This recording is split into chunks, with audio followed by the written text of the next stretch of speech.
Have you ever wondered what life might be like for the children of Spain's future queen? Would they experience the same strict royal upbringing that shaped generations before them? Or could a new era of monarchy completely redefine what it means to grow up royal? Today's story imagines one possible future.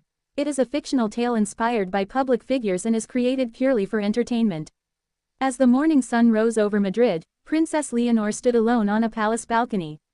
The city below was waking up, unaware that history seemed to be quietly changing. Ever since completing her military training and embracing the responsibilities expected of the future monarch, Leonor had earned respect for her discipline and dedication. Yet those closest to her noticed something else growing stronger each year, a determination to modernize the institution she would one day lead. She often reflected on her own childhood. Every public appearance had been carefully planned. Every photograph analyzed. Every word examined. Every friendship discussed. Growing up as heir to the throne meant carrying expectations long before adulthood. Although she accepted those responsibilities with dignity, she sometimes wondered whether the next generation could experience something different. One evening, during a private family dinner, the conversation turned toward the future. King Felipe looked thoughtfully across the table. "The crown survives because traditions survive," he quietly remarked. Leonor listened respectfully before replying. "Traditions matter," she said. "But people also need room to grow." The room fell silent. No argument followed. Instead, everyone recognized that two generations simply viewed the future through different lenses. Months later, advisors gathered inside the palace to discuss how the monarchy could remain relevant in a rapidly changing Spain. Some believed future royal children should continue living almost entirely inside the palace during their early years. Others proposed a remarkable alternative. What if they attended ordinary schools for at least part of their education? What if they built friendships outside royal circles? What if they experienced everyday life before stepping fully into public duty? The proposal surprised nearly everyone. Critics warned that reducing traditional separation might expose future royals to unnecessary risks. Supporters argued that understanding ordinary citizens firsthand would create stronger future leaders.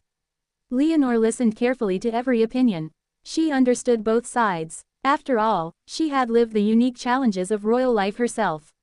Later that evening, she visited a quiet library inside the palace. Shelves filled with centuries of Spanish history surrounded her. She examined portraits of kings, queens, princes, and princesses stretching back hundreds of years. Almost every generation had followed nearly identical paths. Private tutors, strict schedules, limited privacy, constant preparation for duty. Yet history also showed something important. Every successful monarch had adapted to the needs of their own time. Perhaps preserving the monarchy didn't mean preserving every tradition exactly as it had always been. Perhaps true strength came from knowing which traditions deserved protection, and which could evolve. As months passed in this fictional story, Leonor began outlining ideas that reflected both respect for history and hope for the future. Her imagined vision included encouraging future children to spend more time participating in community activities, learning languages through cultural exchanges, meeting people from every region of Spain, understanding everyday challenges not from reports, but through genuine experiences. She believed leadership required empathy, and empathy often came through ordinary moments. Buying groceries, talking with classmates, playing sports without ceremony, celebrating victories, learning from failures. These simple experiences, she imagined, could become invaluable lessons for future generations. Not everyone agreed. Some palace officials worried that reducing traditional distance might weaken the mystique surrounding the monarchy. "The crown has always represented something extraordinary," one advisor argued. "If future royals become too ordinary, what makes them symbols?" Leonor answered thoughtfully, "Being respected is stronger than simply appearing distant." Those words echoed through the meeting. They reflected a broader question facing many modern constitutional monarchies. How could royal institutions remain meaningful while becoming more connected with the people they serve? Weeks later, news outlets in this fictional story began speculating about possible reforms.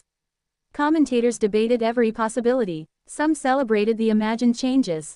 Others criticized them. Public opinion remained divided. But one thing united everyone. People were talking about the future. Across Spain, families discussed what modern royalty should represent. Teachers debated the balance between privilege and responsibility. Historians compared previous generations with today's expectations. The conversation became larger than one family. It became a discussion about how institutions evolve. Meanwhile, Leonor continued preparing for responsibilities that lay ahead. Military discipline remained part of her daily routine. State documents filled her mornings. Meetings occupied her afternoons. Official ceremonies continued as expected. Nothing changed overnight. Real transformation, she believed, happened gradually. One thoughtful decision at a time. One generation building upon another. Eventually, in this imagined future, the day arrived when Leonor herself became queen. Crowds gathered across Spain. The ceremony honored centuries of tradition while quietly introducing symbols of renewal. During her first address, she spoke not only about continuity but also about compassion. She emphasized that serving the nation meant understanding it. She thanked previous generations for preserving the monarchy through difficult periods. She also acknowledged that every generation carried responsibility to prepare wisely for the next. Years later, in this fictional story, her children began growing up under those principles. They still learned history. They still respected protocol. They still represented Spain during important occasions. But alongside those duties came experiences earlier generations rarely enjoyed. They participated in volunteer projects, visited universities, met young entrepreneurs, learned about technology, spent time exploring Spain's diverse cultures. Rather than existing only behind palace walls, they gradually built genuine connections with people from every background. Observers noticed subtle differences. The young royals appeared comfortable speaking with children, students, workers, artists, scientists, and community leaders alike. Those conversations weren't carefully rehearsed. They felt authentic. Many believed this openness strengthened public trust. Others continued preferring older traditions. Healthy debate remained part of democratic society. Yet Leonor welcomed those discussions. Institutions, she believed, should never fear thoughtful questions. Instead, they should learn from them. Looking back one evening from the same palace balcony where our story began, Queen Leonor smiled quietly. The skyline had not changed. The palace still stood. Spain still honored its history. But the future had found room beside tradition. She realized something profound. Preparing children for leadership wasn't about protecting them from the world. It was about helping them understand it. Perhaps that understanding would become their greatest strength. Perhaps future generations would define royalty not by distance, but by service. Not by perfection, but by integrity.